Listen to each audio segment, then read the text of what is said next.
ainsi, un jardin de paix pour ta famille, qu'il en soit ainsi. Et nous voilà tous ensemble, prêts à faire ta volonté. S'il est vrai qu'on te ressemble, donne-nous ta sainteté.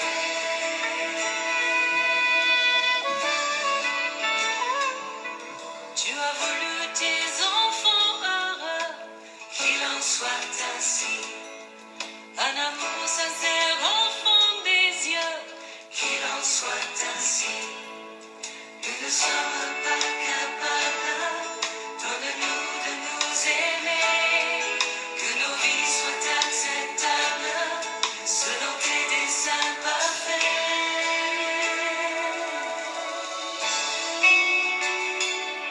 Et nous serons enfin ce temple, ce palais où tu demeures, où ton cœur de Père nous comble de sa grâce. Et nous serons enfin l'épouse que ton amour a choisie, le parfum de ta vie, qu'il en soit ainsi.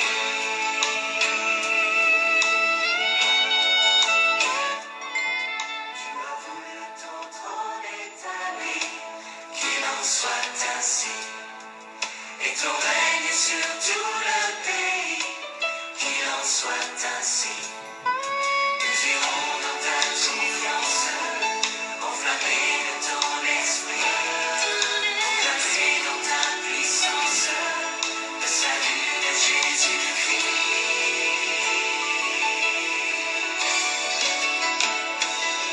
Et nous serons enfin ce temple, ce palais où tu demeures, où ton cœur de Père nous comble de sa grâce.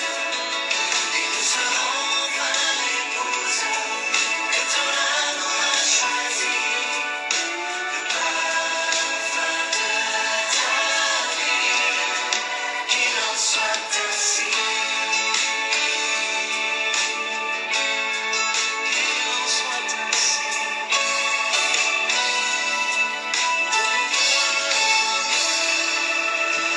Bonjour à tous, shalom. Qu'il en soit ainsi, amen. Gloire à Jésus. Alléluia. On est ensemble pour un bon moment pour partager la parole de Dieu. Merci Seigneur pour ce chant.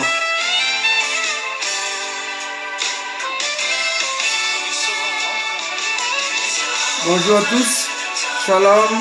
Ce palais où tu demeures, où ton cœur de Père Alléluia. de sa grâce.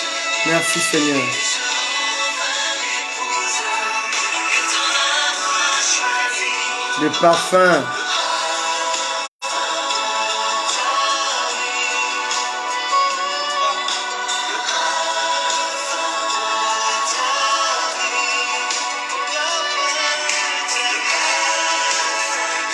Merci Seigneur. Merci Adonai. qu'il en soit ainsi. C'est ça notre souhait ce matin. Alléluia. Qu'il en soit ainsi.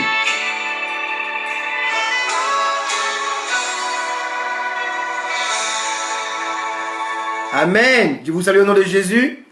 Bienvenue dans ce live en direct. Alléluia. Et nous aimerons vraiment partager la parole de Dieu ensemble avec vous. Comme je l'ai promis, nous parlerons du confinement imposé par Dieu et du déconfinement imposé par Dieu aujourd'hui. Amen. Alors, pour laisser le temps aux gens de rentrer, parce que c'est l'heure. Amen. Et je veux que nous puissions encore écouter un chant. Un chant qui n'est pas en français, mais qui est en langue ivoirienne. Pour que nous puissions partager un peu ce moment avec vous. D'adoration, de partage. Alléluia. Et je crois de tout mon cœur que le Seigneur va nous bénir encore aujourd'hui par la parole de Dieu. On est ensemble. Alléluia. Dieu va nous faire du bien aujourd'hui. Alléluia. Je laisse aux gens de rentrer, de se connecter.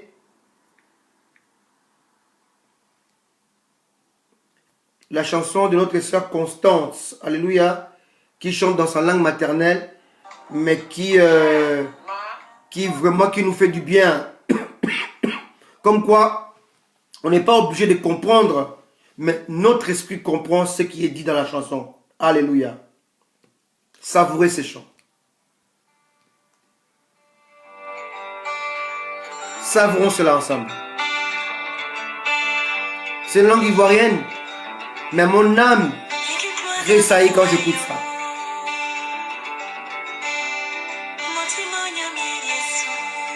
Alléluia. Quelqu'un m'a expliqué ce chant qui dit: on ne peut pas se cacher face au Seigneur. Même quand tu te caches, Dieu te voit. Tout péché fait même dans le secret des hommes est dévoilé par le Seigneur, parce que Dieu te voit. Savourons ce chant.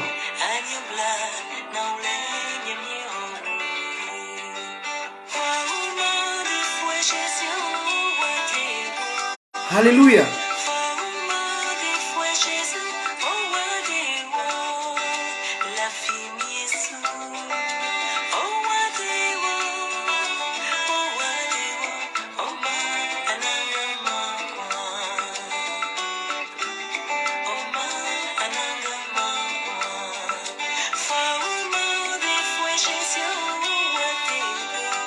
Owadeo.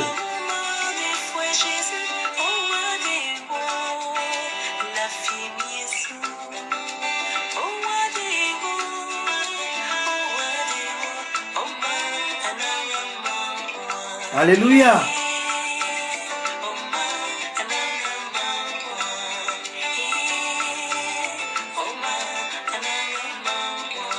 Merci Seigneur.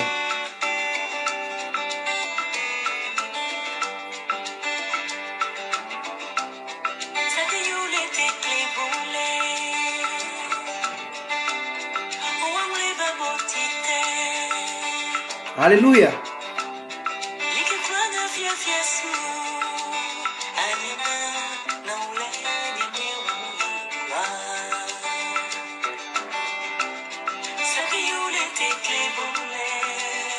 Gloire à Jésus.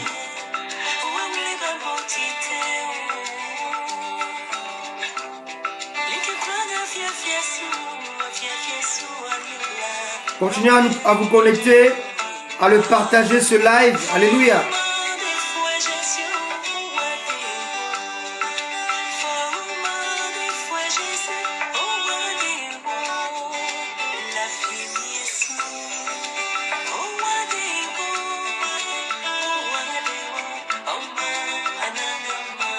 Ne te cache plus avec Dieu, bien-aimé. Soyons vrais.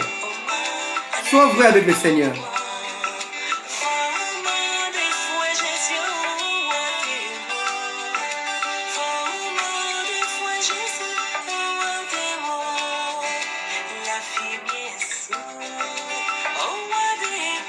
Merci Seigneur.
Amen.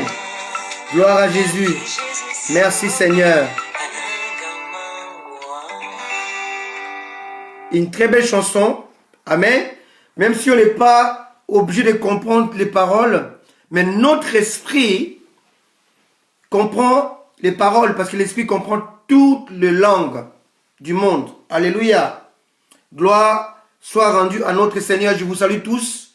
Vous qui êtes là, je vois les gens qui sont connectés depuis les États-Unis, depuis Kinshasa, depuis Paris, depuis Londres, que Dieu, depuis la Belgique, depuis le Kenya, Amen, que Dieu vous bénisse tous, Amen. Gloire soit rendue à notre Dieu. On va commencer notre partage, notre enseignement. On poursuit toujours sur les confinements imposés par Dieu. Aujourd'hui, on va encore ajouter les déconfinements imposés par Dieu. On va voir les confinements et les déconfinements imposés par Dieu. Quand on parle d'imposés par Dieu, donc nous parlons du confinement que Dieu impose dans son temps et le déconfinement que Dieu aussi impose dans son temps. Lorsqu'on essaie de déconfiner avant le temps de Dieu, on risque de payer ça très cher, de le payer cash comme on dit, dans un langage purement mondain. Alléluia. Faisons très attention lorsque nous voulons faire les choses selon nous et non pas selon le Seigneur notre Dieu. Amen. Alléluia. Gloire à Dieu. Béni soit notre Seigneur Jésus-Christ. Alléluia. Donc nous bénissons le Seigneur pour sa parole et pour sa présence. Amen. Gloire à Jésus. On est ensemble. Donc on va mettre notre chanson habituelle. Alléluia. Qui va nous bercer. Alléluia. Pendant que nous écoutons la parole de Dieu. Alléluia. Merci Seigneur. Alléluia. Bon, avant de commencer mon exhortation, mon partage de ce dimanche 3 mai 2020, j'aimerais bien revenir sur ce que je dis dimanche dernier, parce que j'ai reçu beaucoup de questions dans mon e-box. Alors, je parlais dimanche dernier sur que l'Église était arrivée à l'ère des Nacons. Amen. L'ère des Nacons où les choses doivent se faire non pas selon les hommes, mais selon Dieu. Donnez-moi 10 minutes, Amen, que nous puissions essayer de revoir cela en vous donnant des versets bibliques. Alléluia, pour que nous puissions tous comprendre. Amen. Alors sans plus tarder, allons-y dans 2 Samuel, chapitre 6.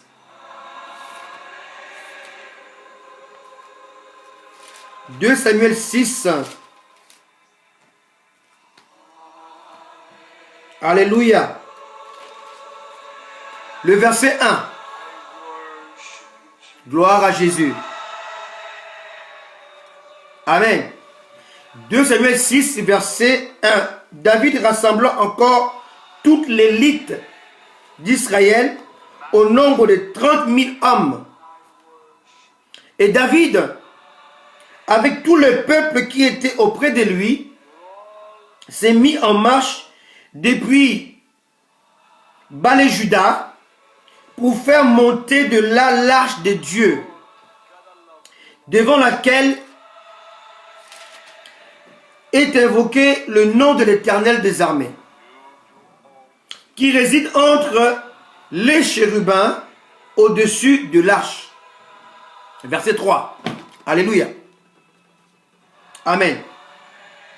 Ils mirent sur un char neuf l'arche de Dieu et l'emportèrent de la maison d'Abinadad sur la colline. Uza et Akjo, fils d'Abinadad, conduisaient le char neuf. Verset 4. Ils l'emportèrent donc de la maison d'Abinadad sur la colline. Uza marchait à côté de l'arche de Dieu et Akjo allait devant l'arche. Verset 5. David et toute la maison d'Israël jouaient devant l'Éternel de toutes sortes d'instruments de bois, de cyprès, des harpes, de luttes, de tambourins, de sistres et des cymbales. Maintenant, voici là où arrive notre point culminant. Verset 6. Lorsqu'il fut arrivé à l'ère des Nakon, je parlais dimanche de l'ère des Nakon. À l'ère des Nakon, dans certaines versions, on dit l'ère des Kidon ou de Kizon. Amen. Uza étendit la main vers l'arche de Dieu et la saisit parce que le bœuf la faisait pencher. Verset 7. La colère de l'Éternel s'enflamma contre Uza et Dieu le frappa sur la place à cause de sa faute. Uza mourut là, près de l'arche de Dieu. Verset 8. David fut irrité de ce que l'Éternel avait frappé Uza d'un tel châtiment. Et ce lieu a été appelé jusqu'à ce jour Péret Uza. Verset 9. David eut peur de l'Éternel en ce jour-là. Et il dit, comment l'arche de l'Éternel entrerait-elle chez moi? Verset 10. Il ne voulut pas retirer l'arche de l'Éternel chez lui dans la cité de David. Il a fait conduire dans la maison d'Obed et d'Om de Gad. Verset 11. L'arche de l'Éternel resta 3 mois dans la maison d'Obed et d'Om de Gad, et l'Éternel bénit Obed et d'Om et toute sa maison. Verset 12. On va dire au roi David, l'Éternel a béni la maison d'Obed et d'Om et tout ce qui est à lui à cause de l'arche de Dieu. Et David s'est mis en route et il fit monter l'arche de Dieu depuis la maison d'Obed et d'Om jusqu'à la cité de David au milieu de réjouissance. Amen. Voilà un peu ce que j'ai essayé de parler sans toutefois lire la parole de Dieu dans le verset pour vous expliquer, sachant que j'en ai déjà beaucoup parlé ces derniers temps dans mes lives. Donc je ne veux plus encore revenir dessus. Alors, j'aimerais que nous puissions comprendre et saisir la profondeur de ces messages. Qu'est-ce que Dieu veut nous dire, veut nous démontrer, veut nous apprendre, alléluia, en lisant ces versets. Alors, vous devez comprendre que l'ère des Nakon symbolise la ligne de démarcation, symbolise la ligne rouge de Dieu qu'on ne peut pas franchir. Amen. Alléluia.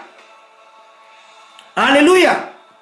Il est important de comprendre cela. Alors si vous regardez, David avait fourni beaucoup d'efforts.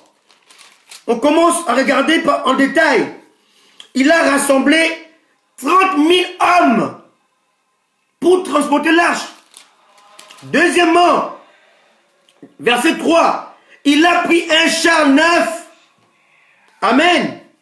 Donc il a acheté quelque chose de neuf, de nouveau. Alléluia. Troisièmement, il a entouré l'arche par Uza et Adjon. L'un était à côté, l'autre était devant. Alléluia. Dieu a laissé faire. Bien-aimé, ce n'est pas parce qu'il sait que tu fais sa marche que Dieu t'approuve, que Dieu est avec toi. C'est ça la leçon de l'erreur et de la faute de David. Alléluia. Alors, quelle était sa faute? Premièrement, nous devons retourner dans la parole de Dieu pour voir ce qui s'est passé avant. Vous devez comprendre que Israël connaissait l'arche de Dieu, mais négligeait le Dieu de l'arche. Alléluia. Israël adorait l'arche de Dieu, mais n'adorait pas le Dieu de l'arche. Lorsqu'il y a eu la bataille, les combats entre les enfants d'Israël et les Philistins, le peuple de Dieu, ils sont allés ramener l'arche dans le lieu du combat. Amen. On peut le lire. On va mener dans 1 Samuel pour comprendre. Alléluia. Alléluia. Gloire à Dieu.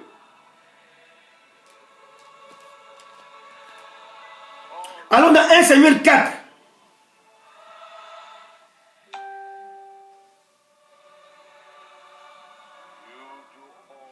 1 1 Samuel 4, le verset 3.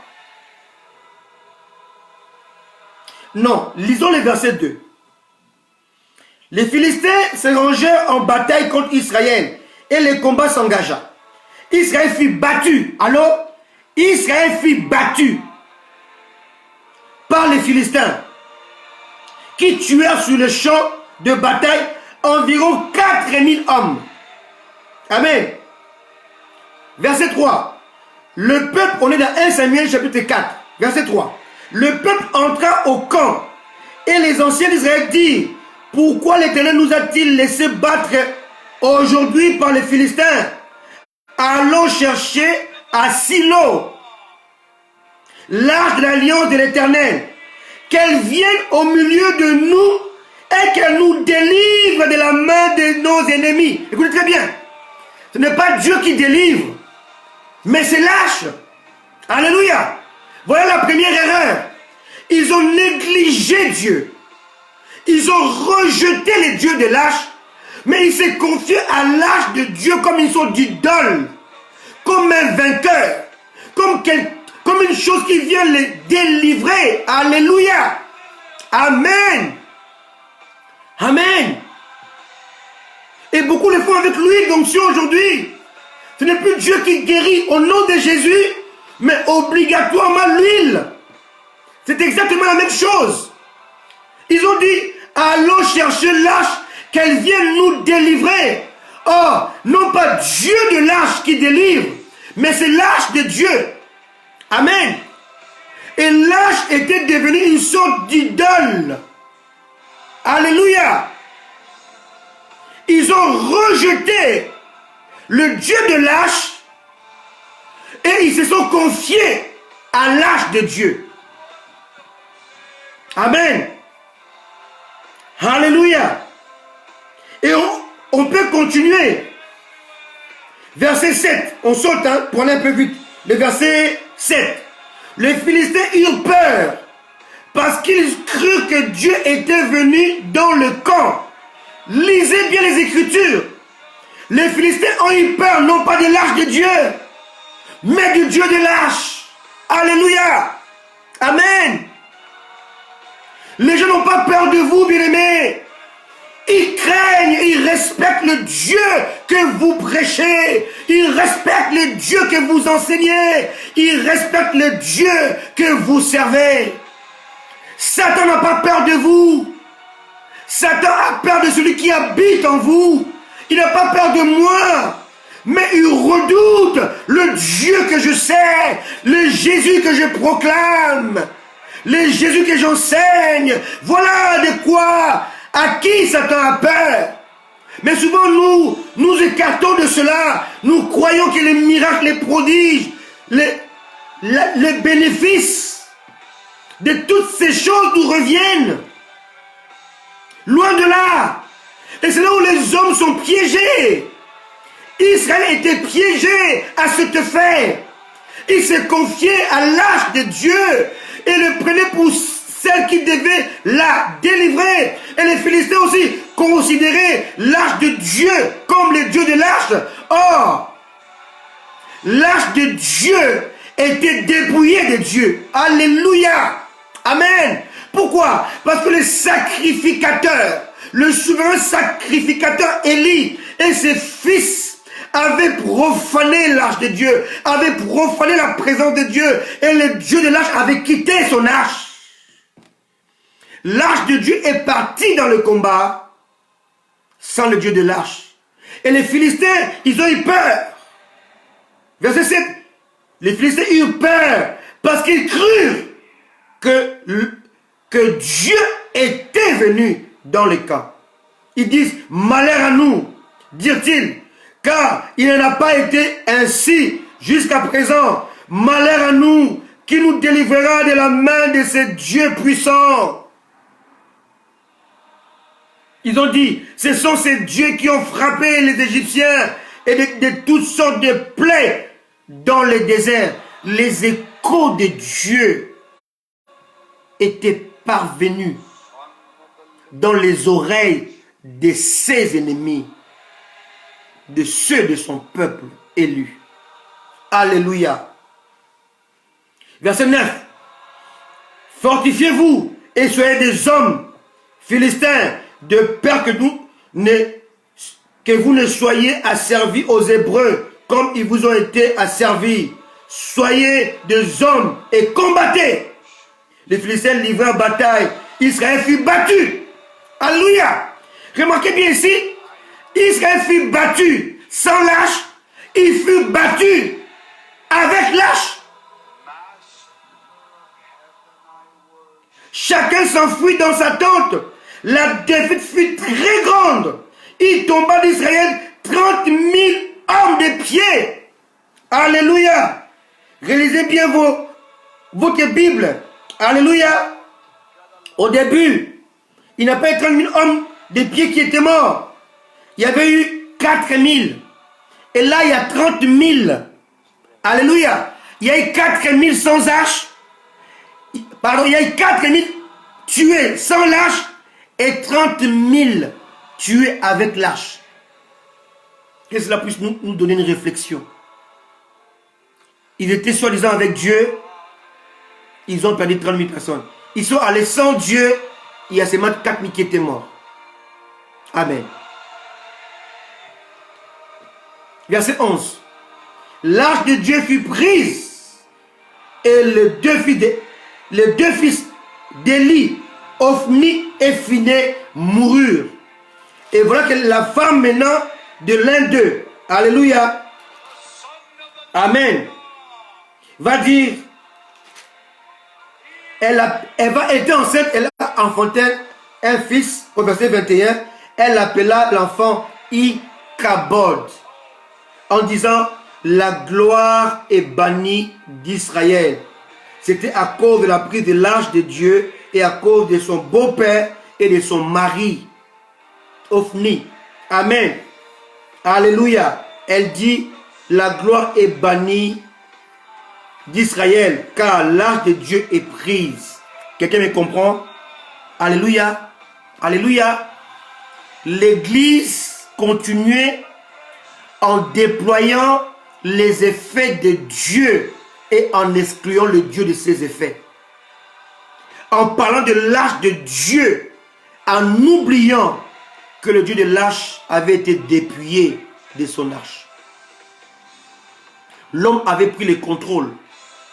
Ce n'était plus le Dieu de l'arche, mais c'était l'arche de Dieu qui était devenue une idole. Ils ont dit que l'arche vient nous délivrer, non pas Dieu. Aujourd'hui c'est pareil. Les hommes sont en train d'appeler les hommes de Dieu. Alléluia. Ils ont adopté les hommes de Dieu comme des dieux et ils ont rejeté le Dieu de ces hommes. Et là, l'idolâtrie est rentrée à l'église. Alléluia. Quelqu'un me comprend un peu? Et lorsque l'arche est parti chez les Philistins, l'arche a causé des morts, des hémorroïdes. En fait, Dieu, il profite toujours du malin pour ressortir sa volonté souveraine et sa gloire. Ils ont cru prendre l'arche de Dieu, mais lorsque l'arche est arrivé dans le pays des Philistins, le Dieu de l'arche commençait à se manifester chez les païens. Alléluia. Il commençait maintenant à les tuer. Alléluia. Alléluia. Ils ont pris l'arche de Dieu, mais lorsque l'arche est arrivé chez eux, le Dieu de l'arche qui était endormi se réveillait. Il a fait comprendre, vous n'avez pas le droit de toucher à cela. Et Dieu a commencé par tuer, couper la tête des Dagon, leur Dieu. Oh Dieu, alléluia. Lisons cela, 1 Samuel chapitre 5 verset, alléluia. Verset 1. Les Philistins prirent l'arche de Dieu et ils la transportèrent de Bénézer à Asdod. Alléluia. Après s'être emparé de l'arche de Dieu, les Philistins la firent entrer dans la maison de Dagon et la placèrent à côté de Dagon qui était leur Dieu. Alléluia. Oh mon Dieu. Le lendemain, les Asdodiens qui s'étaient levés de bon matin trouvèrent Dagon étendu la face contre terre, Dagon a commencé maintenant à adorer les dieux de Lâche. Leur Dieu a s'est humilié dans l'adoration au Dieu de Lâche, qu'Israël avait perdu, mais qui s'est réveillé chez les Philistins. Alléluia. Alléluia. Oh Dieu, mon Dieu. Dagon étendit la face contre terre devant l'arche de l'Éternel. Il prit Dagon et le remit à sa place. Un Dieu qu'on peut bouger, un Dieu qu'on peut gérer, un Dieu qu'on peut mettre, qu'on peut placer, un Dieu muet et sourd, aveugle. Il est placé à côté de l'arche. Le lendemain encore, s'était levé de beau matin. Il trouvait Dagon étendu la face contre terre devant l'arche de l'Éternel. La tête de Dagon et ses deux mains étaient abattues sur le seuil. Il ne lui restait que le tronc. Mon Dieu. Dieu a coupé la tête de Dagon et a coupé les deux bras, les deux mains de Dagon. Dieu lui a dit, tu ne pourras plus réfléchir et tu ne pourras plus agir. Voilà le symbole. Quand on est dans le symbolisme. Alléluia. En fait, Israël a perdu l'arche de Dieu, mais le Dieu de l'arche est parti punir les Philistins. Alors, voilà un peu ce qui s'est passé. Ils vont se concerter. Alléluia. 1 Samuel chapitre 6, verset 1. L'arche de l'Éternel fut 7 mois dans le pays des Philistins. Et les Philistins appelèrent les prêtres et les devins. Il dit, que ferons-nous de l'arche de l'Éternel? Faites-nous connaître de quelle manière nous devons la renvoyer en son lieu. Bien-aimé, on ne peut pas dire, je n'aime pas cette expression, j'ai cherché le monde, j'ai trouvé à l'église. Bien-aimé, et l'église, j'ai trouvé dans le monde. C'est faux. On ne peut pas trouver Dieu dans le monde. Si Dieu va dans le monde, il y aura la mortalité. Parce que la gloire ne peut pas se mélanger avec la chair.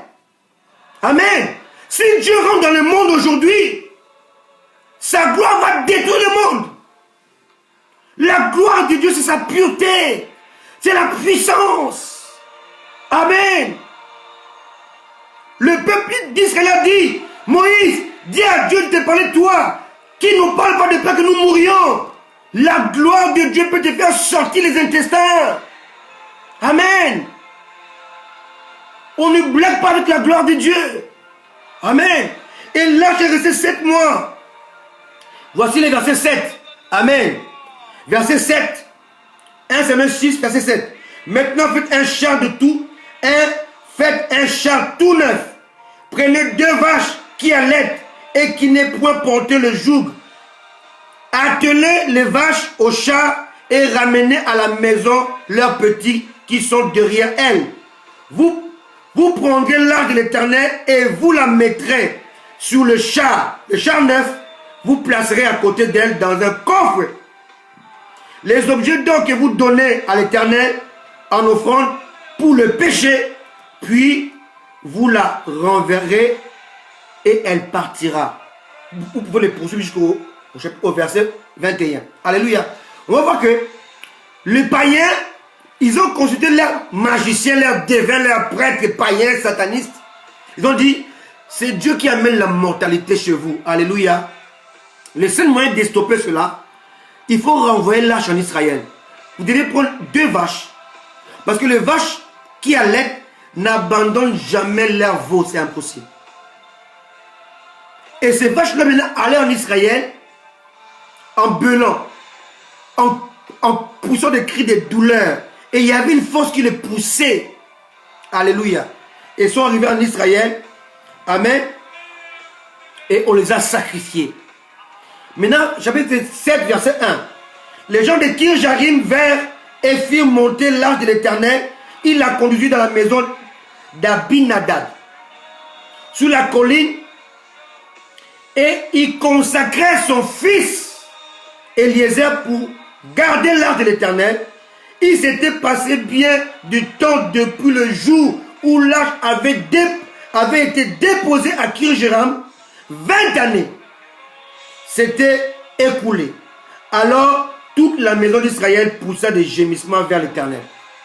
Alors, je vous ai lu toutes ces choses-là, ces versets pour vous faire comprendre que si on retourne dans 2 Samuel 6, on va voir maintenant les erreurs de David. et pourquoi Uza était mort. Amen. On va voir 2 Samuel 6. David a pris du monde. 30 000 hommes. Alléluia. On va voir au verset 3. 2 Samuel 6, verset 3. Pas 1 Samuel, 2 Samuel 6. Oui, nous avons lu 1 Samuel 6, 1 Samuel 7. Alléluia. Maintenant, on est dans 2 Samuel 6, verset 1. Verset 1, il a pris 30 000 hommes. Verset 3, il a pris un char neuf. Si vous comparez avec 1 Samuel, alléluia, et ce genre de faire ce qu'on appelle l'étude comparative, alléluia, 1 Samuel 6, verset 7, maintenant faites un char neuf, alléluia. 2 Samuel 6, verset 3, il prit un char neuf. David a imité les Philistins, a imité les prêtres magiciens, a imité les dévins, les sorciers. Lui, l'homme sur le cœur de Dieu. Deuxièmement, alléluia, si nous lisons le verset 6, lorsqu'il fut arrivé à l'ère de Nacon, Uza étendu la main vers l'arche de Dieu et la saisit parce que les bœufs la faisaient pencher. Lisons 1 Samuel 6, alléluia, verset 7. Maintenant faites un char neuf et prenez 2 vaches. Les Philistins ont pris les vaches, David a pris les bœufs. Alléluia. Et ça a marché pendant un moment. Mais ils sont arrivés à l'ère de Nacon. En mathématiques, quand on parle de R, A-I-R-E, on parle d'une surface plane, sans défaut. Dans une nerf, il n'y a pas de pierre. Dans une nerf, il n'y a pas de bosse. Mais c'est là que les bœufs ont tangué. Le char neuf et le bœuf ont heurté une bosse invisible. Alléluia. On ne sait d'où est venu le coronavirus. On ne sait d'où ça sort. Mais une petite maladie. Il y a eu des fièvres aviaires. Il y a eu des grippes. Il y a eu ceci. Mais cette maladie-là, invisible, qui a stoppé le long du monde entier. On peut parler de satanistes. On peut parler de tout ce qu'on veut. Mais le confinement actuel de l'église a été imposé par Dieu. D'ailleurs, l'église n'a jamais été fermée. Ce sont les bâtiments qui sont fermés. L'église, c'est toi. Et le ciel est resté ouvert. Alléluia. L'ère de Nacon, c'est la ligne de démarcation de Dieu. Dieu a dit, à partir de maintenant, à partir de cette ligne-ci, les choses doivent être faites selon moi. Non plus selon vous. La bosse invisible que l'œil ne peut pas voir, ni les hommes, ni les bêtes, a stoppé. Un microbe invisible a stoppé l'église, a stoppé le peuple de Dieu, a stoppé notre élan, a stoppé nos programmes. Combien d'hommes de Dieu avaient planifié de faire des croisades, des conférences au mois d'avril, au mois de mai? Combien de prophètes ont prophétisé de faire de grandes choses au mois d'avril, au mois de mai? Où sont-ils? La bosse invisible, le petit coronavirus vous a stoppé. Alléluia. Amen. C'est ça la bosse de Nacon. C'est ça l'ère de Nacon. C'est l'heure où Dieu dit, désormais, les choses doivent être faites selon moi, selon mon plan, car l'église a été conduite, non pas par mon esprit, non pas dans ma volonté, mais dans votre volonté. Alléluia. Les chrétiens, les hommes de Dieu avaient usurpé l'autorité de Dieu. Ils avaient déconsidéré le véritable Dieu, le vainqueur de Golgotha. Ils avaient rejeté Alléluia. Rejeté. Les rédempteurs. Ils commençaient à adorer leurs leaders. Les pasteurs sont devenus de Dieu dans leurs assemblées. Dieu vous a laissé faire. Il vous a laissé faire. Il dit, je vous attends dans la bosse invisible des Nacon, dans la bosse invisible du coronavirus. Et là, je vais stopper le monde entier. Je vais arrêter toutes les choses. Et je vais décider comment mon église doit fonctionner. C'est ça l'ère des Nacon. David a imité les sorciers, les devins, en prenant le bœuf. Il a imité les païens en prenant un champ neuf. Il a imité les païens en prenant les gens qui n'étaient pas consacrés. Si nous lisons 1 Samuel, alléluia, chapitre 7, verset 1, je dis, il a conduit dans la maison d'Abinadab sur la colline, ils consacrèrent son fils Éléazar. Fils de qui? D'Abinadab. Lisons 2 Samuel, chapitre 6. Alléluia. Verset 3. Il mit sur un champ neuf l'arche de Dieu et l'emporta de la maison d'Abinadab sur la colline. Uza et Adjon, fils d'Abinadab. David est parti dans la maison d'Abinadab. Au lieu de prendre Éléazar, il a pris Uza et Adjon, qui étaient aussi les fils d'Abinadab, mais qui n'étaient pas consacrés. David a pris les noms consacrés, il a placé. C'est ça les défauts, le chef de l'église aujourd'hui. Nous avons placé à notre tête des gens qui ne craignent pas Dieu, des pasteurs voleurs, des pasteurs adultères, des pasteurs hypocrites, des pasteurs orgueilleux, en bref, des hommes non consacrés, des Uza, des Adjon. On a rejeté Éléazar. Et Dieu a laissé faire. Alléluia. Je répète encore, ce n'est pas parce que ce que vous faites dans votre assemblée, ça marche, que Dieu vous approuve. Non. Dieu peut laisser faire. Comme il a fait avec David. Il a laissé faire. Ils ont marché, ils ont traversé. Amen. Ils ont traversé des villes. Ils ont parcouru des distances énormes. Moi, j'étais en Israël. C'est un pays montagneux. Amen. Escarpé, il y a plein de collines. Amen. Voilà pourquoi ils avaient adopté, non pas seulement les ânes, mais aussi les mulets, qui étaient un croisement de l'âne et de cheval, ou de l'ânesse et de cheval, ou de l'âne et de jument, qui donnait le mulet. Voilà pourquoi ils avaient adopté l'âne plus que le cheval qui était plus rapide. Pourquoi? Parce que le cheval est rapide sur une surface plane. Mais là où c'est escarpé, on a besoin des ânes ou des mulets.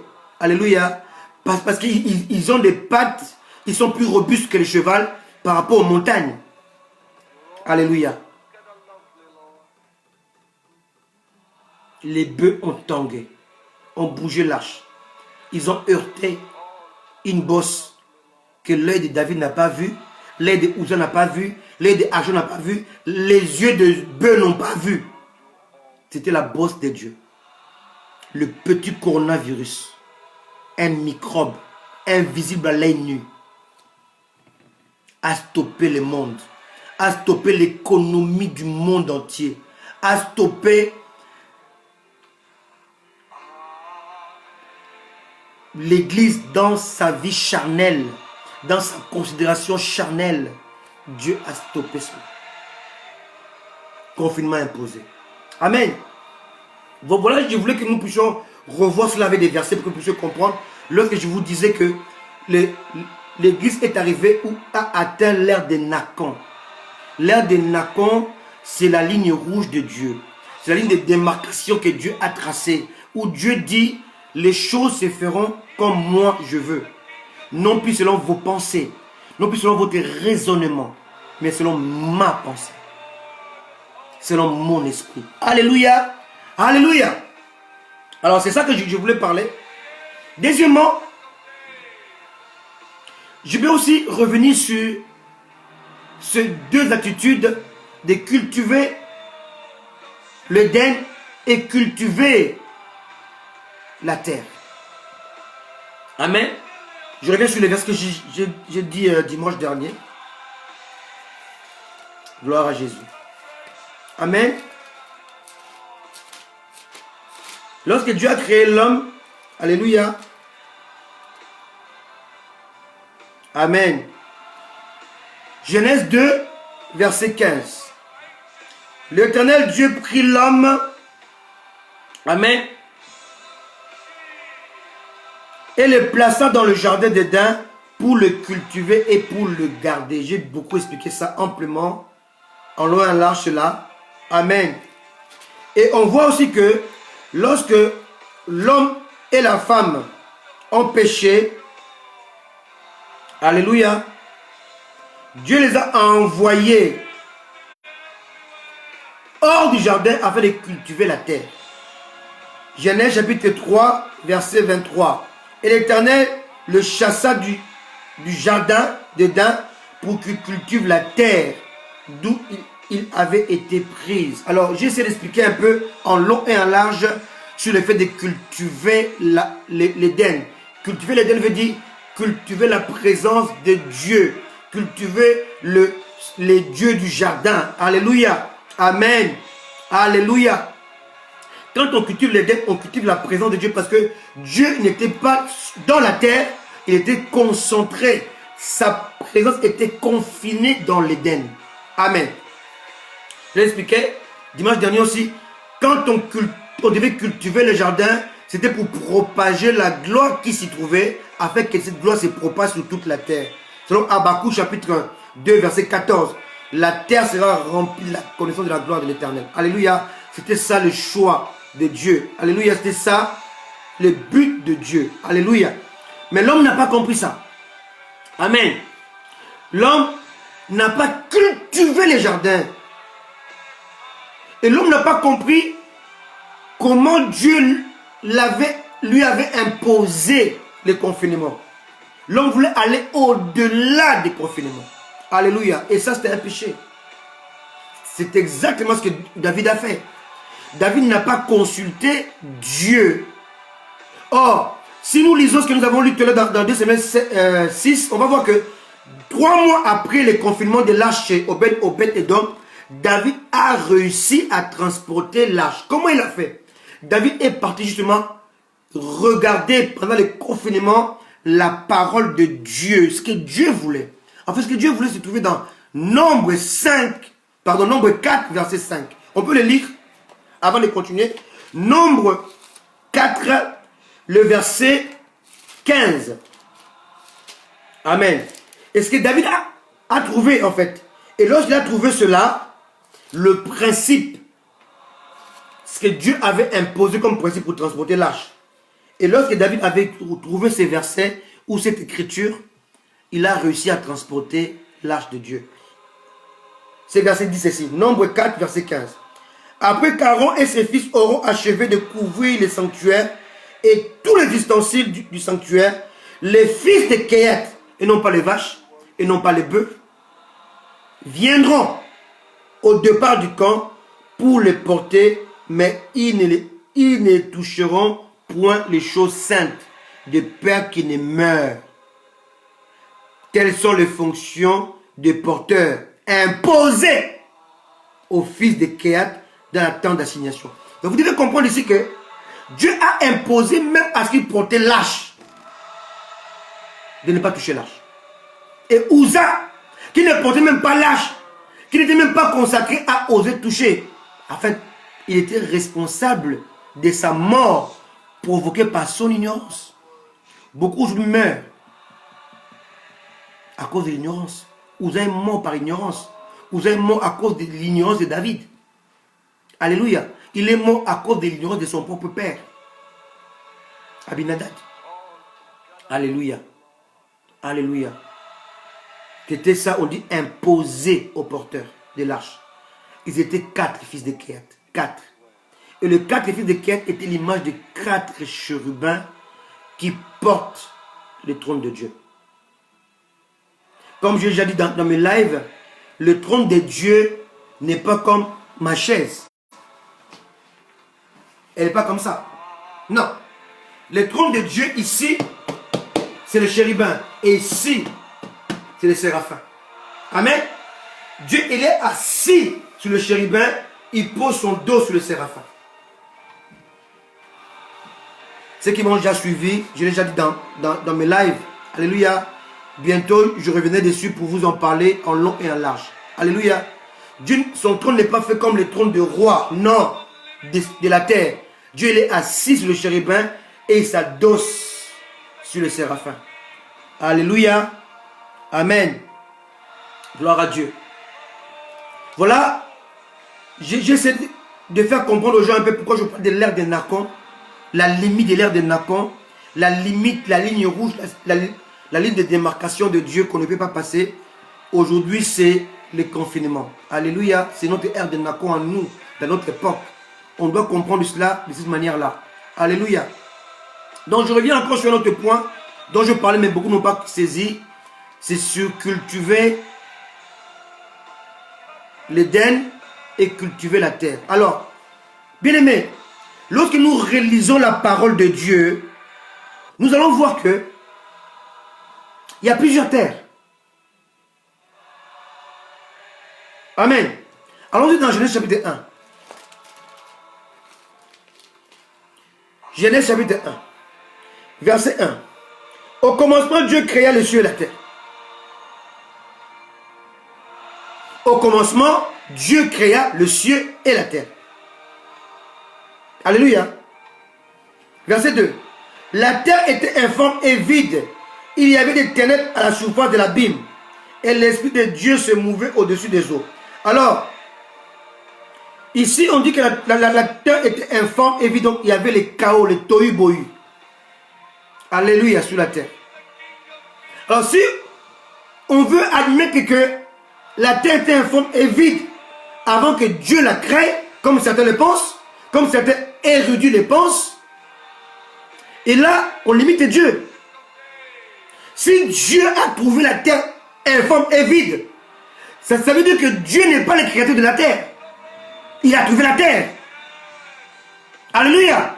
Si on peut croire que la terre était informe et vide avant que Dieu la crée, parce que la terre a existé avant Dieu. Parce que Dieu a trouvé la terre. C'est inconcevable.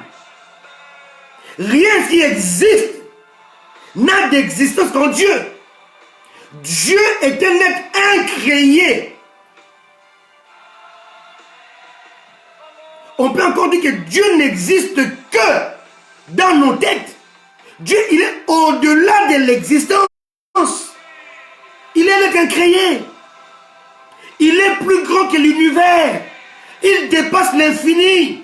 Il est plus étendu que l'éternité. Il n'a pas de limite. Alléluia. Amen. Alléluia. Quand on dit que Dieu, il est l'alpha et l'oméga, ce n'est pas un segment. Ce n'est pas il est l'alpha et l'oméga. Non.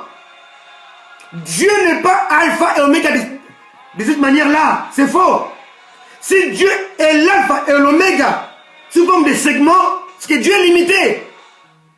S'il commence et finit là, et ici, il n'est pas là, et là, il n'est pas là. Si Dieu est l'alpha et l'oméga comme un segment, alpha et oméga comme ça, c'est que Dieu est limité. Non, il n'est pas comme ça. Alléluia. Laissez-moi vous expliquer. Dieu est alpha et oméga. C'est sous forme de cercle. Il est les commencements et la fin. Là où il commence, là où il finit. Donc il a ni commencement ni fin. Il est l'alpha et l'oméga. Sous forme de cercle. Dieu est l'alpha et l'oméga. Il est l'alpha et l'oméga. Amen. Il n'est pas l'alpha et l'oméga. Non. Et quand tu conçois Dieu comme ça, tu le limites. Et tu vas commencer à croire que la terre a existé avant lui. sous forme informe et vide. Non. Donc, c'est Dieu qui l'a créé, la terre. Alors, vous devez comprendre que il y a la terre créée. Alléluia. Il y a la terre réformée. Il y a la terre restaurée. Il y a la terre. Alléluia. Détruite. Il y a la terre recréée. Alors, lorsque la Bible dit Dieu a chassé Adam et Ève pour cultiver la terre, il devait cultiver quelle terre? Créée au commencement ou réformée? Ou recréée? Ou encore restaurée? Ou encore détruite? Alléluia. Voilà ce que je vais expliquer ce matin, cet après-midi. La terre créée se trouve dans Chapitre 1, verset 1. Vous devez comprendre qu'avant que Dieu ne forme l'homme, il a créé. Commençons par l'homme, pour mieux comprendre. Lisons la parole de Dieu.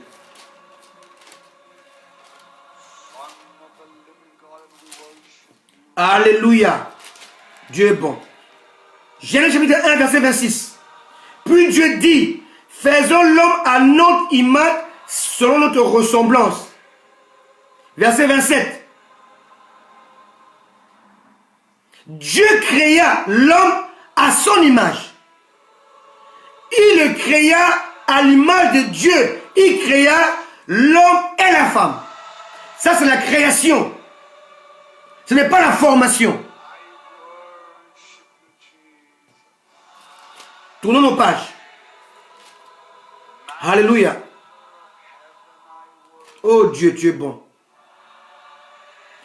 Chapitre 2, verset 7. L'Éternel Dieu forma l'homme de la poussière, de la terre.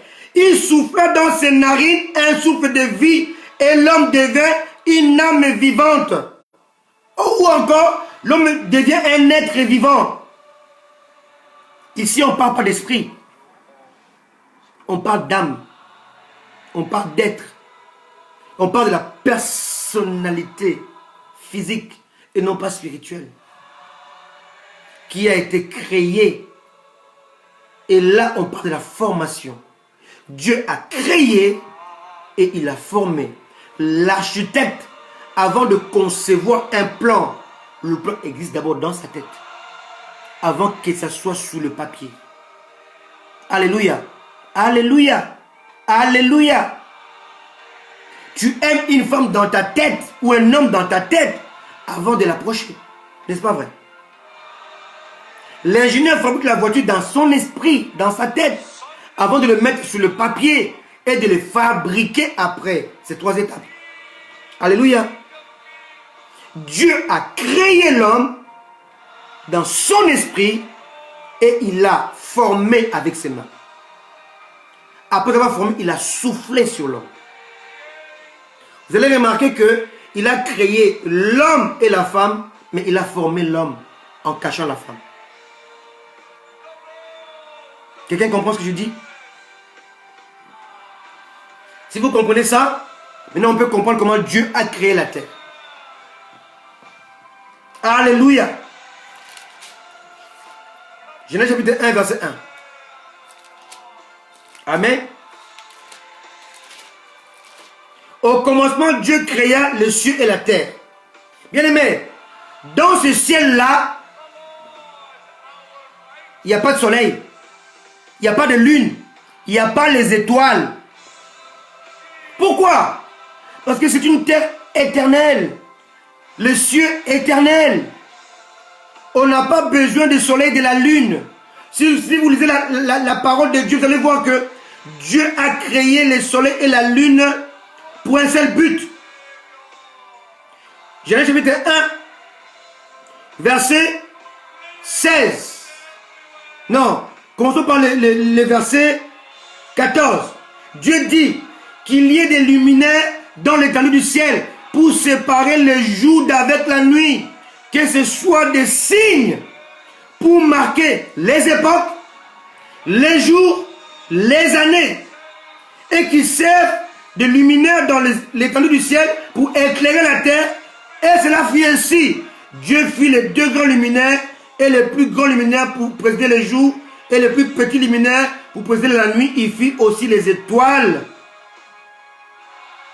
Dieu le plaça dans l'étendue du ciel pour éclairer la terre, pour présider au jour et à la nuit, et pour séparer la lumière d'avec les ténèbres. Dieu vit que cela était bon. Ainsi, il y eut un soir, il y eut un matin. Ce fut le 4e jour. Lorsqu'on parle de soleil et de la lune, on montre par là qu'il n'y a plus d'éternité. On est dans les années, on est dans les époques, on est dans le jour.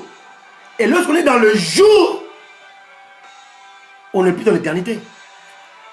Car l'éternité, c'est ni commencement ni fin. Alléluia. Donc, on voit ici que lorsque Dieu va créer la terre au verset 1 de la Genèse, la terre était éternelle. Alléluia. Il n'y a ni soleil ni lune. Mais quand on revient au verset 2, quand on parle de Tohu Bohu, on ne parle pas de la même terre. On ne parle pas du même ciel. On parle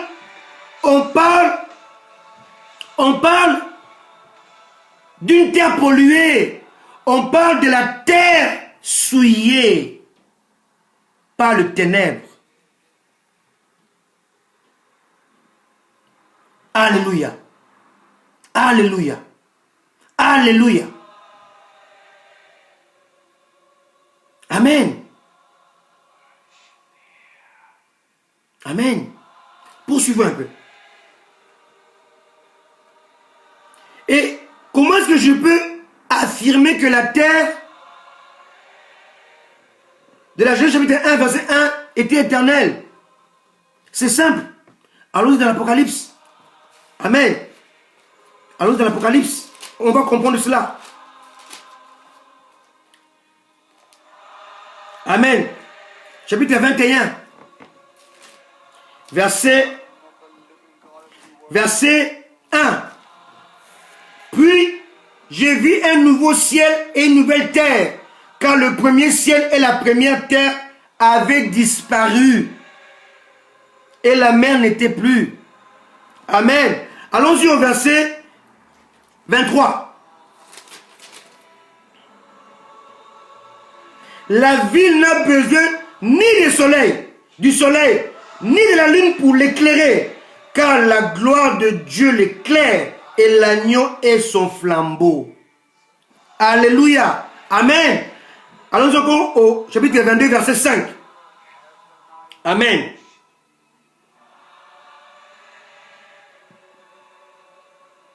Il n'y aura plus de nuit.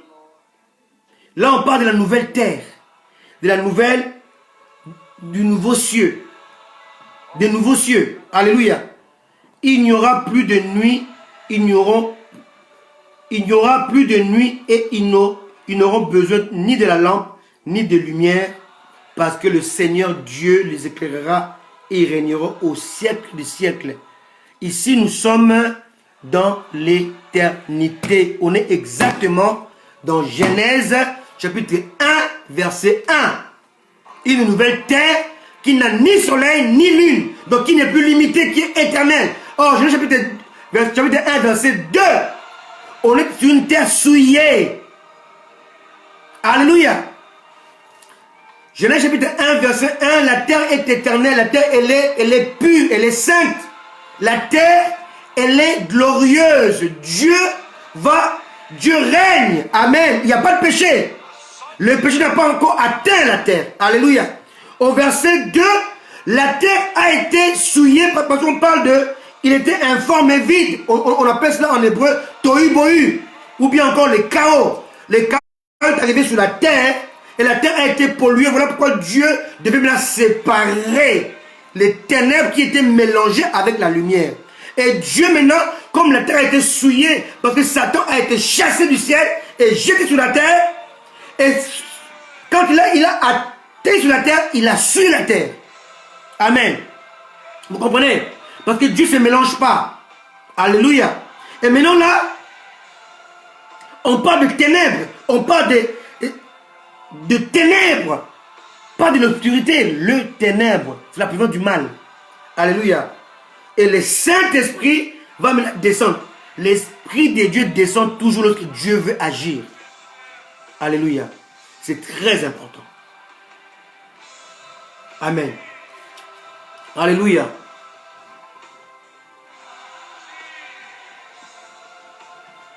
Amen. Alléluia. C'est très important. Alors, là, on est sur une terre, verset 2, une terre qui est polluée par le péché. Pas le péché de l'homme, mais le péché de Lucifer devenu Satan. Alléluia. Maintenant, Dieu va maintenant, je parle de la terre, non pas créée, parce que la terre a été créée. Au chapitre 1, verset 1,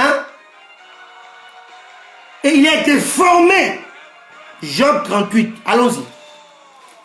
Donc, on dit que l'homme a été créé et l'homme a été formé.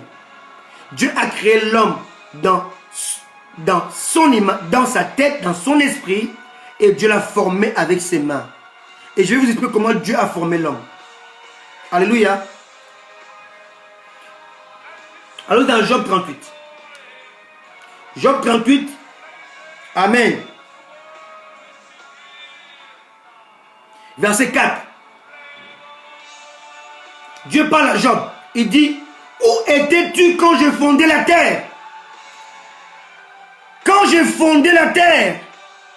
Alléluia. Où étais-tu? Là, Dieu ici, il va parler comment, non pas il a seulement créé la terre, mais comment il a formé. Dis-le, si tu as de l'intelligence, qui en a fixé les dimensions, les études, ici. Alors ceux qui disent que Dieu a dit que la terre soit, la terre fut, sont des ignorants seulement. Dieu n'a pas dit cela. Dieu a fondé la terre, il a formé. Dieu a créé l'homme, il a aussi formé. Alléluia. Ou qui a étendu sur elle les cordeaux. Alléluia. Amen. Sur quoi ces bas sont-elles appuyées? Ou qui a posé la pierre angulaire? Alors que les étoiles du matin éclataient en chant dans les grèces, et que tous les fils de Dieu, si on parle des anges, poussaient des cris de joie. Donc on voit que lorsque Dieu a créé la terre, il avait déjà créé les cieux. Parce que Dieu a créé la terre, il était assisté, il était acclamé. Quand Dieu créait la terre, et lorsque Dieu, il formait la terre, les anges l'assistaient comme dans le gradin, comme dans un stade. Et quand Dieu formait, il faisait des choses, ils assistaient et ils acclamaient. Alléluia. La terre a été formée dans un spectacle divin. Alléluia. Il poussait des cris. Et Dieu continue. Qui a fixé la mer avec les portes? Qui, quand elle s'est lancée du sein maternel, quand j'ai fait de la nuée son vêtement, de l'obscurité ses langes, quand je lui ai imposé ma loi, et que je lui mis des barrières et des portes, quand je dis tu viendras jusqu'ici, tu n'iras pas au-delà. Ici s'arrêtera l'orgueil de tes flots. Depuis que tu existes, as-tu commandé au matin? As-tu montré sa place à l'aurore pour qu'elle saisisse les extrémités de la terre et que les méchants en soient secoués, pour que la terre se transforme comme l'argile qui reçoit une empreinte? Bien-aimé, je vais encore vous dire une chose que beaucoup ignorent. Beaucoup pensent que la pluie du déluge était la première pluie de la terre. C'est complètement faux. La Bible contredit cela. On va le voir ici. Amen. Verset 26, on saute parce que c'est trop long. C'est tellement beau ce chapitre. Job 38, verset 26. Pour que la pluie tombe sur une terre sans habitants. Amen. Pour que la pluie tombe sur une terre sans habitants. Donc Dieu a créé la terre, il l'a formée, il a fait pleuvoir sur elle. Écoutez bien. pour que la pluie tombe sur une terre sans habitants, sur un désert, où il n'y a point d'homme, pour qu'elle abreuve le lieu solitaire et aride, et qu'elle fasse jamais et sortir de l'herbe. Alléluia! Alléluia! On voit que Dieu a fait un travail dans la création et dans la formation. Laissez-moi vous dire que lorsqu'on parle de la création, on parle de ce qui est invisible. Et lorsqu'on parle de la formation, Dieu ramène à l'invisible ce qu'il a créé, il amène au visible. Voilà pourquoi on dit que Dieu prit de l'argile. On peut toucher l'argile. Lorsqu'on parle de la création, Dieu parle de l'esprit, de son image. On ne peut pas parler de l'image parce qu'on ne voit pas.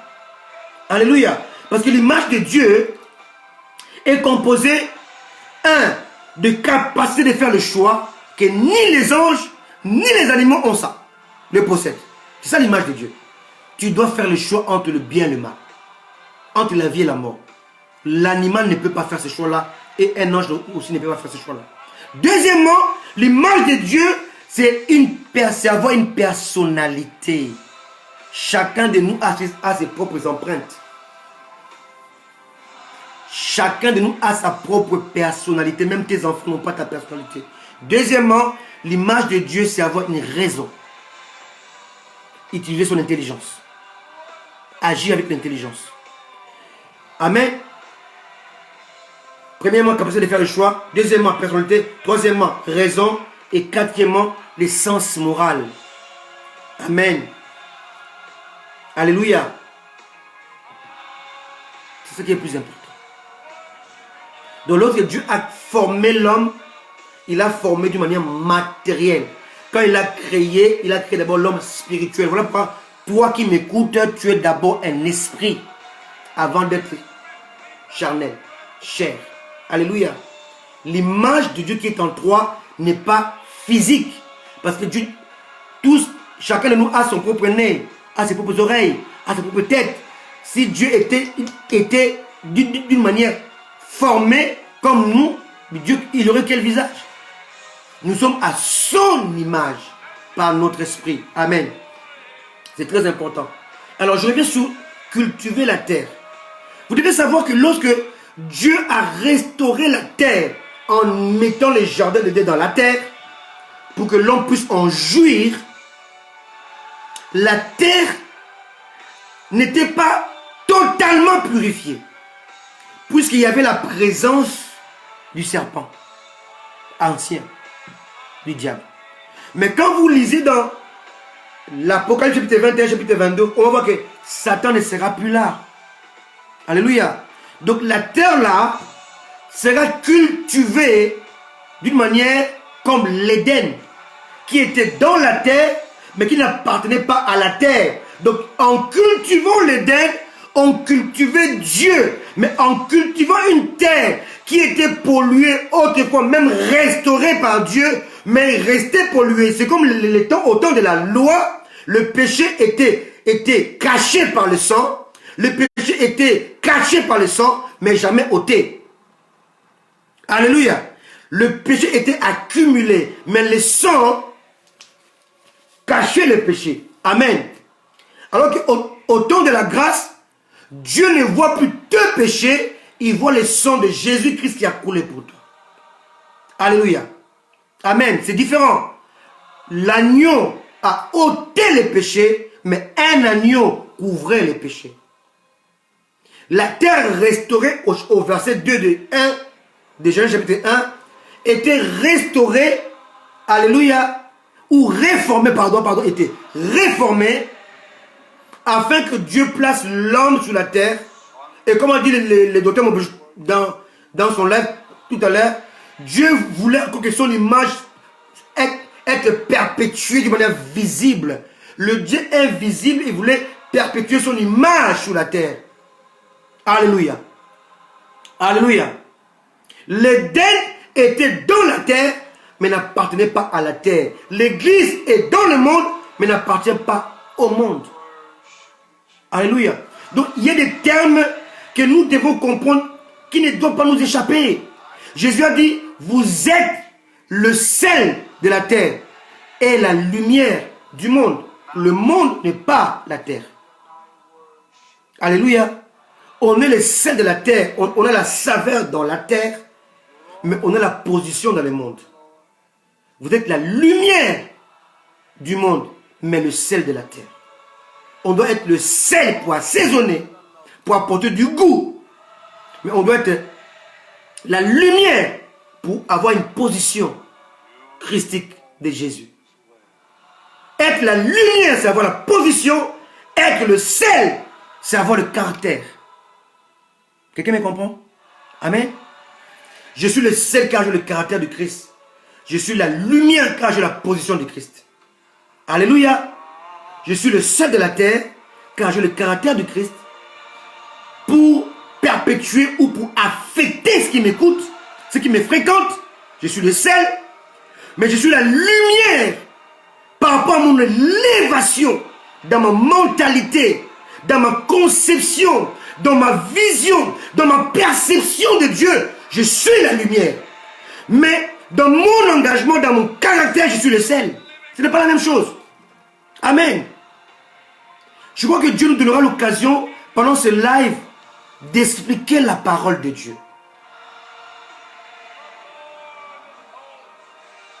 Si Adam et Ève étaient placés dans la terre de Genèse chapitre 1, verset 1, ils n'auraient pas besoin de chasser le serpent ou de veiller à l'intrusion. Il n'y aurait pas d'intrusion. Genèse chapitre 1, verset 1 est exactement la même que Apocalypse chapitre 22. C'est la même chose. Il y a l'absence du serpent, il y a l'absence de l'arbre de la mort, l'absence du diable, l'absence du péché. Mais dans Genèse chapitre 1, à partir du verset 2, le péché était déjà là. La terre était déjà informée vide. Amen. Donc voilà pourquoi Dieu devait leur dire de veiller à l'intrusion, de cultiver les jardins et de la garder. Or dans Genèse, pardon, dans la chapitre 22, on n'a pas besoin de garder les jardins. Parce que les jardins qu'on appelle la Nouvelle Jérusalem, elle est déjà pure. Il n'y a pas Satan. Et on va voir les similitudes. Dans le jardin, il y avait deux arbres.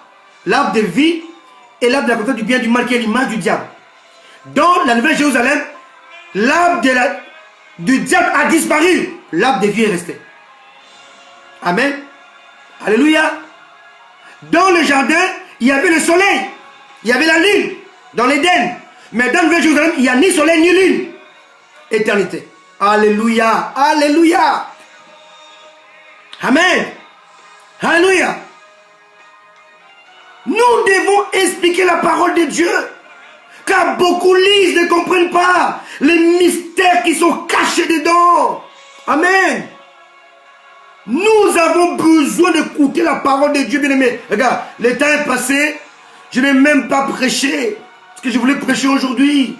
Les déconfinements imposés. Amen. L'heure est passée. Rien que pour expliquer deux choses.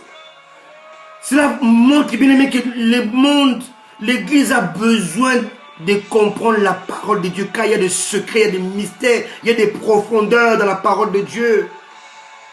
Alléluia. Et du coup, vu l'heure qui est passée, on a débordé de 16 minutes par rapport à notre temps. Je suis incapable maintenant de vous expliquer ce que je devais parler aujourd'hui. Parce qu'il fallait expliquer les choses. Il fallait expliquer l'Éden. Il fallait expliquer, cultiver la terre. Cultiver l'Éden. En fait, lorsqu'on cultive la terre, que Dieu a dit à Adam, on cultive la chair. On cultive les pulsions. On cultive les sentiments humains. Alléluia.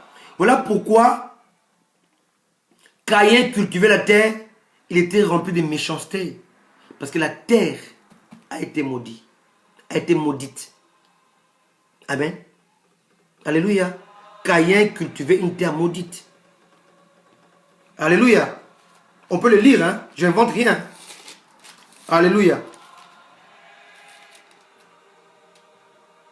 Amen. Dieu est bon.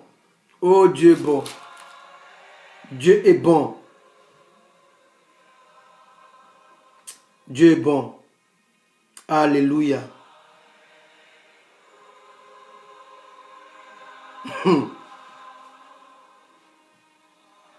Dieu dit au serpent, chapitre 3, verset 14. Dieu dit au serpent, puisque tu as fait cela, tu seras maudit entre tout le bétail et entre tous les animaux des champs. Tu marcheras sur ton ventre et tu mangeras de la poussière tous les jours de ta vie.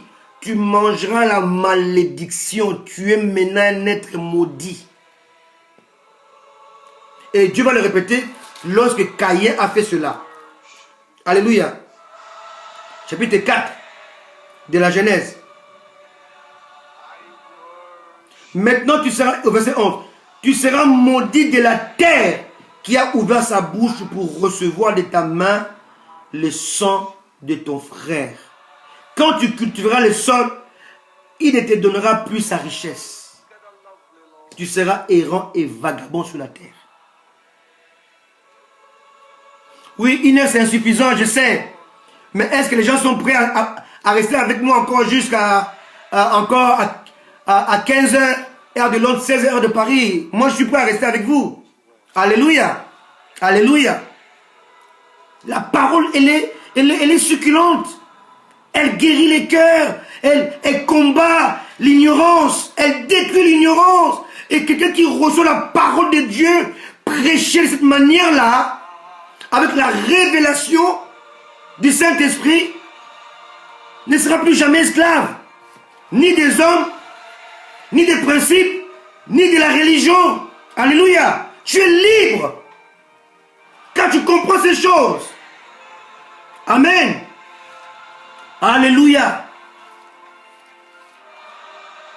Cultiver la terre, c'est cultiver l'imperfection. Amen. Cultiver la mondanité. Cultiver la haine. Alléluia. Amen. Gloire à Jésus. Alléluia. Donc, donnez-moi encore 10 minutes alors. Que je rentre encore en profondeur. Alléluia. Amen. Dieu est bon. Amen. Et lorsque moi je voyage, je fais Paris-Londres, Londres-Paris, bien aimé, les Français et les Anglais ont fait une prouesse technologique. En fait, ils ont creusé, non pas sous la terre, mais sous la mer. Je vous explique. Ça c'est la mer. Vous voyez? Ça c'est la mer. D'accord? Ça c'est la mer. Et ici c'est le sol de la mer. Donc l'eau est ici que nous voyons. Mais à l'intérieur il y a encore les sables de la mer. Et en dessous des sables, c'est la pierre. Et c'est là qu'on appelle la pierre angulaire que Dieu a placée. Oh mon Dieu. Alléluia. Et les Français, les Anglais, ils ont creusé, non pas sous la terre, mais sous la terre de la mer. Et là, ils n'ont pas creusé sous la terre. Ils ont perforé les rochers. Donc, ils sont allés là où Dieu a placé la fondation de la terre, la pierre angulaire. Ils ont pénétré ça pour traverser la mer. Mon Dieu. Mon Dieu. Et Dieu a permis ça pour que nous puissions voir sa grandeur. Parce que quand tu rentres dans la mer, sous la mer, il y a encore le sable. Au-dessus de la mer, il y a la plage, il y a le sable. Mais le sable de la plage est différent du sable de la mer. Comme j'aime bien dire, dans chaque profondeur, il y a un fond. Mais le fond de la profondeur est plus profond que la profondeur. En dessous de la mer, il y a des poissons, s'ils y vont, ils vont mourir. Voilà d'où vient l'expression noyer les poissons. Oui, un poisson peut se noyer dans l'eau, alors qu'il vit dans l'eau. Quelqu'un me comprend un peu? Alléluia. Un poisson que Dieu a placé à vivre à 10 mètres, à 100 mètres sous l'eau, s'il s'aventure à aller à 1000 mètres sous l'eau, il meurt. Il meurt dans l'eau. Voilà pourquoi si on ne comprend pas les choses de Dieu et essayer d'aller en profondeur sans comprendre, on peut se perdre.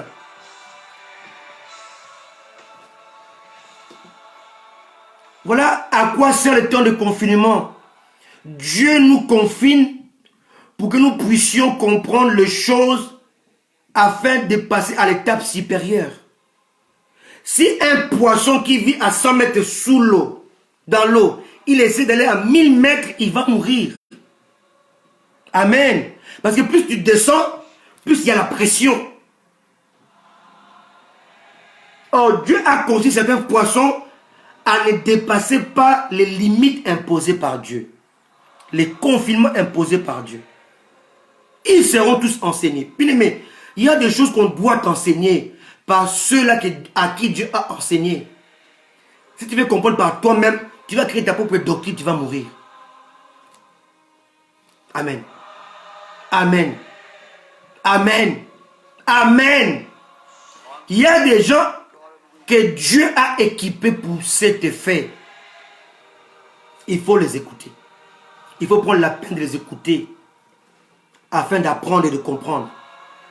Si tu le fais par toi-même, tu vas créer ta propre doctrine, tu vas avoir ta propre perception de Dieu qui est faussée. Ce que David a fait. Alléluia. David n'a pas consulté ce que Dieu avait imposé comme loi. Il voulait faire par lui-même. Il avait une bonne intention. Mais il a accompli une mauvaise réalisation. Pourquoi? Parce qu'il ne s'est pas laissé enseigner par ceux-là que Dieu avait enseigné. Mais pendant les 3 mois de confinement, il est parti, c'est ces gens qu'il avait négligés. Alléluia. Il est allé dans la loi qu'il avait négligée.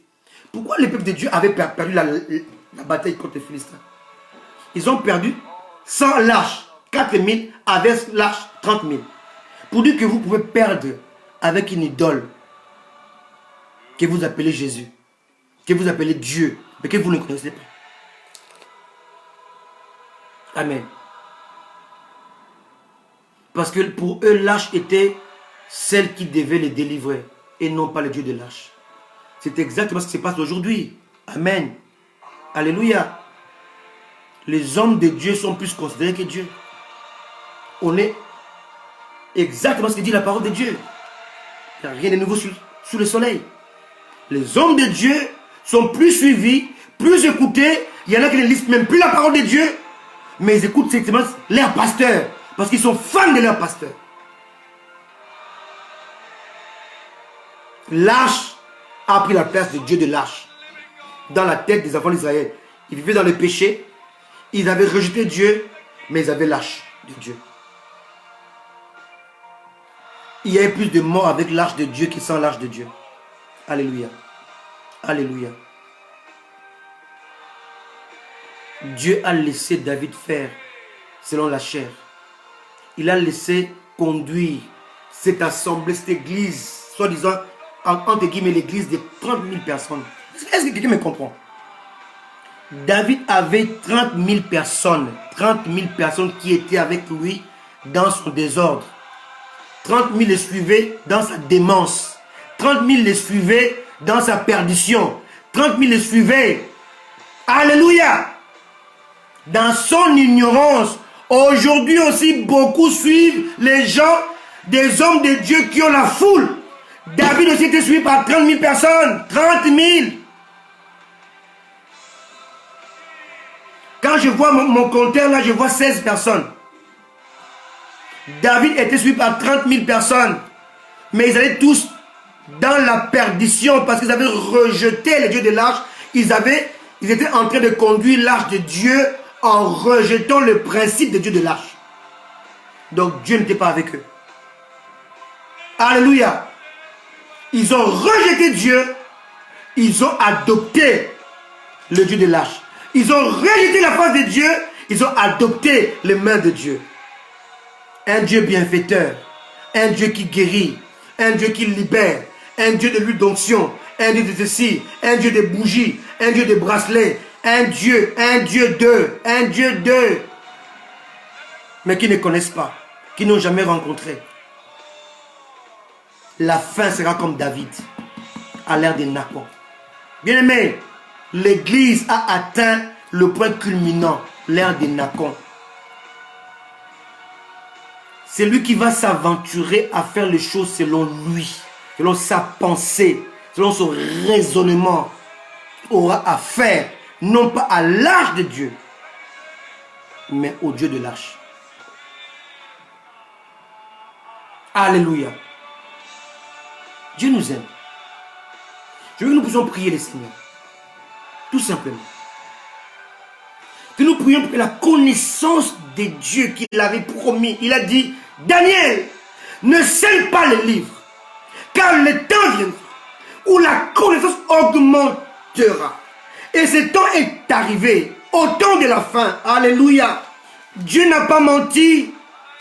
Il n'a pas menti. On peut le lire avant de prier. Alléluia. Alléluia. Alléluia. Dieu est bon. Amen. Dieu est bon.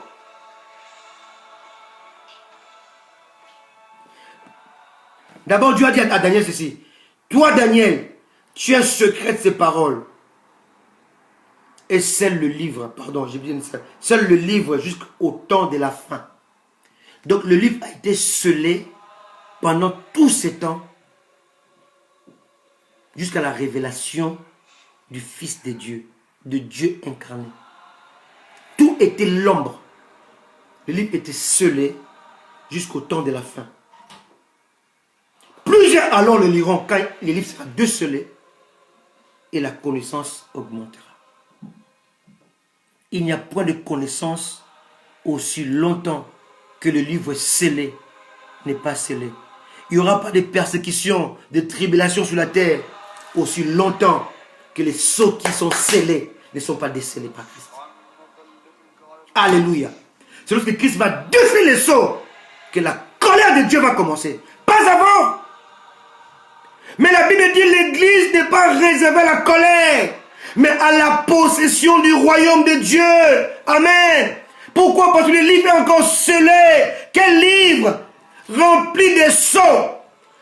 Mais Daniel devait garder secrètes les paroles de la connaissance. Jusqu'à la révélation du Fils de Dieu incarné, la parole faite chair. Et quand le Fils vient, il va ôter l'ombre. Il va révéler la réalité de la vérité. Et tout ce qui était mystère va être décelé. Et les gens auront la connaissance. Et nous sommes arrivés à cette époque-là où le livre n'est plus scellé. Le livre a été décelé. Et la connaissance augmente. Augmente. Alléluia.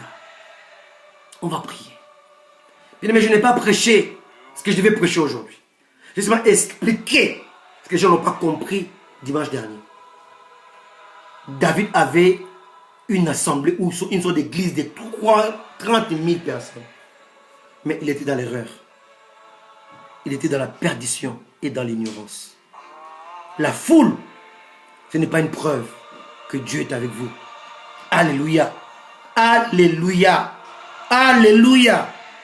Je n'ai pas dit que ceux qui ont la foule n'ont pas Dieu. Je n'ai pas dit ça. Mais la foule n'est pas une garantie d'être dans le vrai.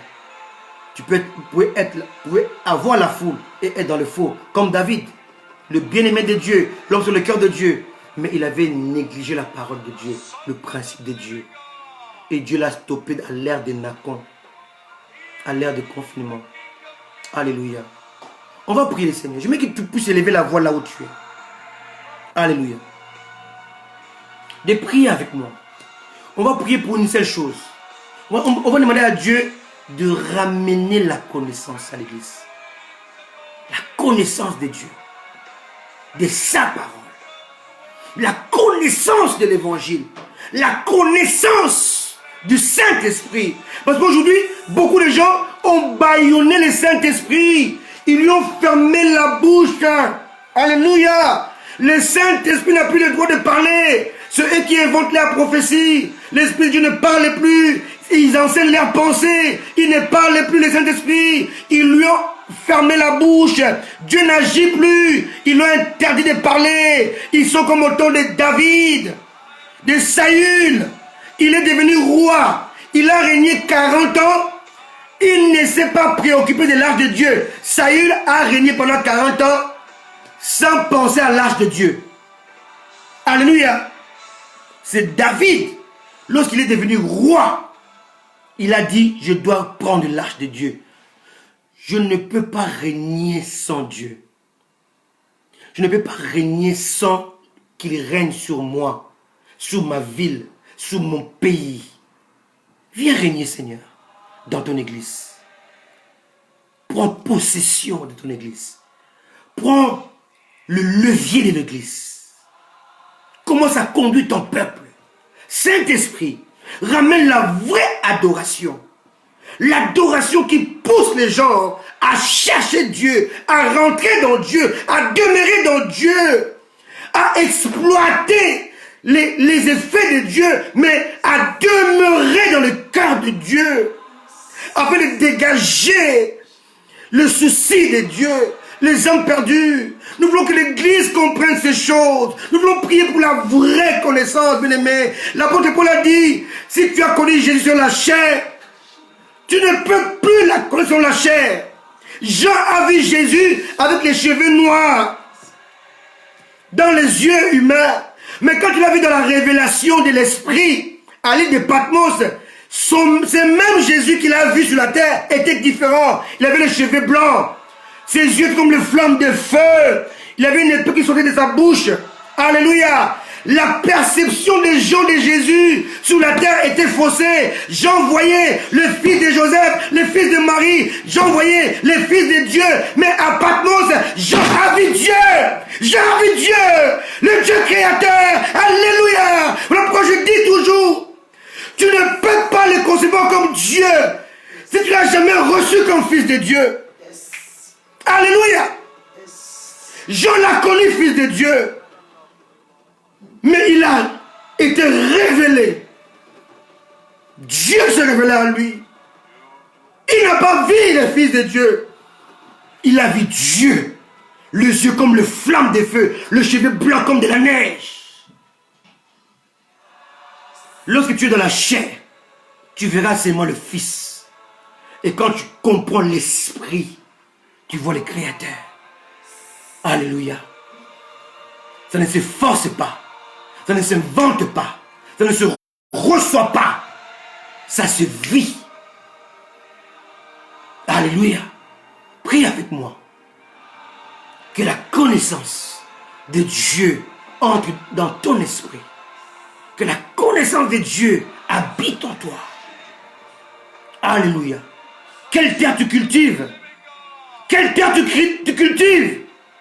La terre polluée et réformée ou la terre non polluée? La terre purifiée. Dimanche prochain, je vous parlerai de la terre purifiée. La terre de Noé, qui était polluée par le péché, mais purifiée par l'eau du déluge. C'était ça mon message d'aujourd'hui, mais je n'ai pas le temps de le prêcher aujourd'hui. On le parlera dimanche prochain. La terre non pas réformée, non pas créée, mais purifiée par l'eau du déluge. Alléluia. Quelle terre cultives-tu? Quelle terre cultives-tu? Une terre polluée? Une terre réformée? Une terre purifiée? Ou une terre recréée? Alléluia. Tu peux faire beaucoup d'efforts, mais si tu es dans un environnement pollué, rien ne poussera. Vous savez, il y a un homme de Dieu, avez compris, il est américain. Il a acheté un terrain entre les mains d'un pasteur. Le pasteur avait acheté ce terrain-là au Texas pour cultiver. Et il cultivait, ça ne poussait pas. Alléluia. Il était tellement triste. Il a vendu le terrain à un autre pasteur. Le pasteur, avant de cultiver cette terre, il dit non, Je vais faire appel aux spécialistes de me dire pourquoi cette terre ne produit pas. Bien aimé, est-ce que tu as déjà étudié la terre sur laquelle tu es? Est-ce que tu as déjà fait l'étude de ton environnement? Pourquoi tu échoues? Pourquoi rien ne pousse? Et ce pasteur-là a appelé les spécialistes. Bien aimé, aujourd'hui tous les chrétiens veulent être des spécialistes. C'est ça le problème. Le pasteur était très intelligent. Il a fait appel aux spécialistes, aux géomètres, aux ingénieurs. Ils ont creusé 10 mètres, 20 mètres, 30 mètres, 50 mètres, 100 mètres sous la terre. Et quand ils ont creusé, le pétrole est sorti. Le pasteur a acheté un terrain pour cultiver. C'est devenu un puits de pétrole. Il est devenu milliardaire. Tu es sur une terre dont rien ne pousse. C'est sûr que Dieu ne t'a pas appelé à cultiver, mais à creuser. C'est ça Dieu. C'est ça Dieu. Là où un homme de Dieu a échoué, un autre est devenu milliardaire. Alléluia. Alléluia. Alléluia. Alors, demande à Dieu la connaissance. La connaissance. Prions le Seigneur. Père, nous te prions cet après-midi. Afin que tu puisses répandre la connaissance sur ton peuple, sur tes enfants. Afin que tu puisses, Père éternel, nous élever au niveau de la vraie connaissance du Christ. De Dieu incarné. De ta parole. De comprendre ces choses. Car tu as tout fait pour un but. Nous te prions, Seigneur, de le faire à cause de ton nom. Fais-le à cause de ta parole. Fais-le à cause de ta parole. Fais-le, oh Dieu, car le peuple a soif. Le peuple a faim. Et c'est la connaissance, Père éternel. Nous sommes incapables de savoir nous orienter, nous diriger, Père éternel. Nous sommes comme David qui va imiter les Philistins en prenant les bœufs à la place des vaches, en prenant un champ neuf, en prenant 30 000 hommes pour impressionner. Mais à la fin, un échec cuisant. Nous voulons avoir la simplicité de Paul, de Pierre, qui n'avait rien, mais qui t'avait toi, et qui avait la connaissance. Alors la vraie connaissance, qui a fait la différence. Jésus a démonté les pharisiens, non pas avec des paroles mielleuses, succulentes, mais avec la connaissance. Rien ne peut faire face à un homme doté de connaissances divines. Père, merci parce que tu le fais. À cause de Jésus. Tu le fais à cause de Golgotha. Tu le fais à cause de ton nom. Tu le fais à cause de ta volonté souveraine. Tu le fais, Seigneur. Parce que le temps est arrivé où David a abandonné l'âge.